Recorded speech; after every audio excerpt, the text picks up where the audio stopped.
The shelves still look normal at a glance inside Walmart stores. Bright lighting, full aisles, familiar brands lined up in long rows. Nothing appears missing until you go looking for something specific and realize it no longer shows up the way it used to.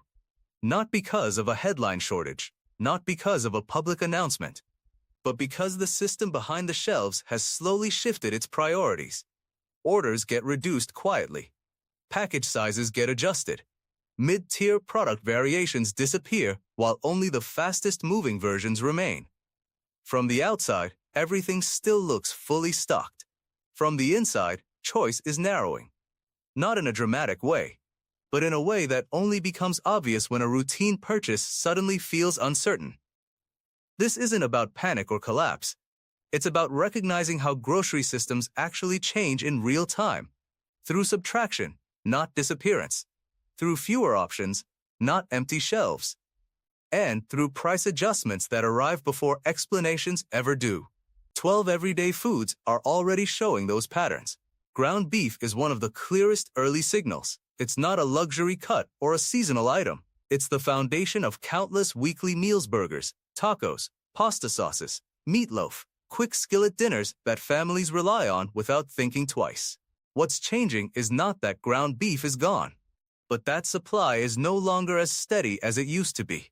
In distribution centers, incoming shipments have been falling short of expected order volumes. Instead of full fulfillment, shipments sometimes land at only a fraction of requested cases. When that happens consistently, it reflects deeper pressure in the supply chain, not a temporary delay. At the same time, the U.S. cattle supply has been tightening for years, with herd numbers falling to multi-decade lows. Fewer cattle means fewer calves entering the system, and fewer cattle available for processing. That reduction doesn't hit stores all at once. It filters in gradually, showing up as smaller selections and less consistent availability. In stores, the change appears subtle. One week, all pack sizes are available. The next week, one or two are missing. Prices start to drift upward in small increments. A family standing in front of the meat case doesn't see a shortage, they see math. Whether the usual meals still fit the budget. Ground beef doesn't need to vanish for behavior to change. It only needs to become less automatic. Coffee follows a similar pattern, but even more quietly. The shelves stay full. The aroma stays familiar. The aisle looks unchanged from a distance. But the specific product a household buys every morning begins to disappear in small ways. Certain roast levels become inconsistent. Some bag sizes don't get restocked as often. Premium and specialty varieties are reduced first because they move slower. What remains is a narrower selection that still technically covers coffee, but not necessarily the exact version someone prefers. A major factor behind this shift is weather stress in key producing regions like Brazil, which supplies a large share of global coffee. Extended drought cycles and climate volatility reduce harvest consistency, especially for higher quality beans. When that happens, retailers simplify assortments rather than trying to maintain full variety. Price movements reinforce the shift. Coffee has already seen significant inflation pressure in recent years, and higher input and transportation costs continue to push retail prices upward. Instead of empty shelves, the result is fewer choices within the same space. Coffee doesn't disappear dramatically. It disappears personally. The morning routine stays intact, but the specific ritual starts to feel less guaranteed. Eggs represent one of the most sensitive categories in the grocery system because supply can change quickly and recovery takes time. Unlike crops that grow continuously, egg production depends on flock stability. When disease outbreaks occur in poultry populations, laying capacity drops immediately, but rebuilding takes months. That lag creates volatility. Some weeks, larger cartons become harder to find. Certain value options sell out first. Specialty categories like cage-free or organic rotate in and out of availability depending on regional supply conditions. Even when shelves are full, consistency can feel weaker. A familiar brand might not be there on a given trip. A preferred carton size might be gone, replaced by alternatives that weren't previously needed. Eggs also sit in a unique position in household budgeting. When meat prices rise, eggs often become a substitute protein. That increases demand precisely when supply is already under pressure, amplifying price movement. The result is not disappearance, but instability. Breakfast doesn't change overnight, but it becomes slightly less predictable week to week. Frozen vegetables seem like one of the most stable parts of the store. Cold, organized, and brightly packaged, they give the impression of unlimited supply. But the real shift happens in variety, not visibility. Instead of empty shelves, there are fewer versions of the same product. A vegetable blend that once came in multiple sizes may now come in only one. Budget lines disappear first while premium versions remain. Store brands rotate in and out of availability. This is often a cost decision rather than a production failure. As transportation, labor, and cold storage costs rise, companies simplify product lines to focus on higher volume items. That means fewer options, even if total supply looks unchanged. For households relying on frozen vegetables as daily staples, the change is subtle but meaningful. The exact bag someone always buys may not be there. Substitutions become more common. The freezer stays full.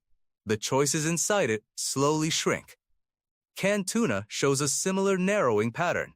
The shelf still looks complete, but the middle tier quietly weakens. Budget options remain. Premium options remain. What disappears are the familiar mid-range products that many households actually prefer. This happens because middle products often carry weaker margins and lower turnover. When retailers simplify assortments, they preserve the extremes first and remove the middle. At the same time, tuna production is influenced by global fishing yields and canning material costs. Aluminum, shipping, and international logistics all affect final pricing. Even small increases in input costs accumulate across a low-cost product category. Supply depends heavily on specific regions and weather stability. Small disruptions in transport or harvest cycles translate quickly into price shifts.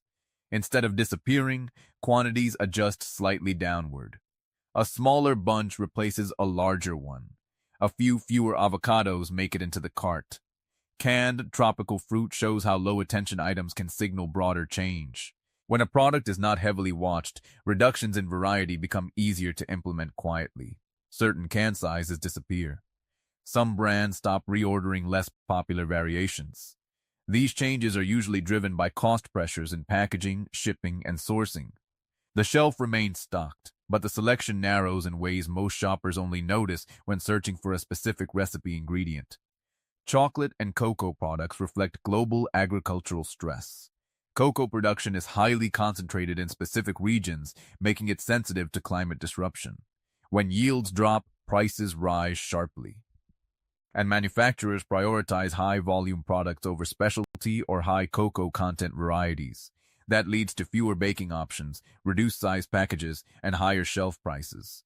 The candy aisle stays colorful, but baking sections tighten first. Milk and creamer may be the most important because they sit at the beginning of daily routine. Even small changes here are felt immediately. Price increases, reduced promotions, or inconsistent availability of preferred sizes all affect how households start their day. Dairy markets are influenced by feed costs, energy prices, and transportation expenses, all of which fluctuate continuously. The result is not disappearance, but instability in familiar formats. Across all 12 categories, the pattern is consistent. Nothing vanishes all at once. Instead, selection narrows. Sizes adjust. Mid-tier options shrink. Prices rise gradually enough to feel like adjustment rather than disruption. Inside stores like Walmart, the shelves still look full because they are full just with fewer versions of the same things. And that is the real shift, not emptiness, but reduction in choice that only becomes visible when a familiar product is no longer there at the exact moment it's needed. So the shelf remains visually full, but structurally different. The choices are less balanced than before, even if nothing appears missing at first glance. Breakfast cereal reflects a different kind of change, shrinkage without disappearance. Boxes still line the aisle in bright colors, but the internal economics are shifting. Some brands reduce package size. Others quietly discontinue lower-performing variations.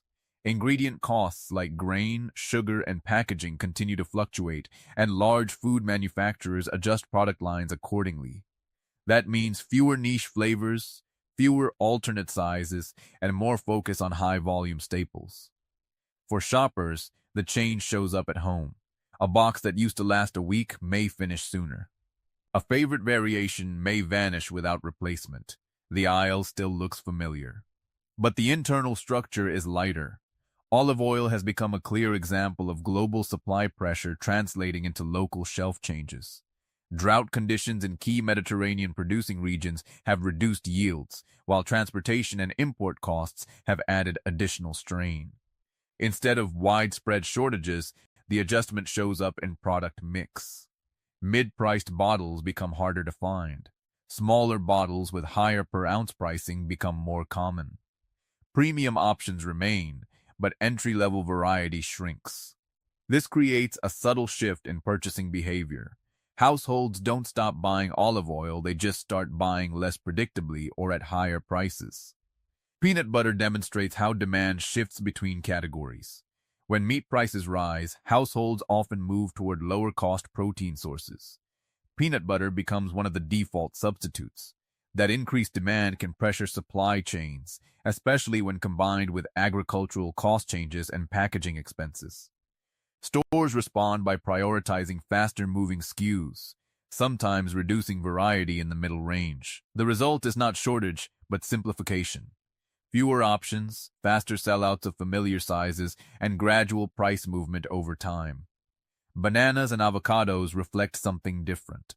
Silent adjustment. These are habitual purchases, often made without checking price closely. That makes gradual inflation harder to notice.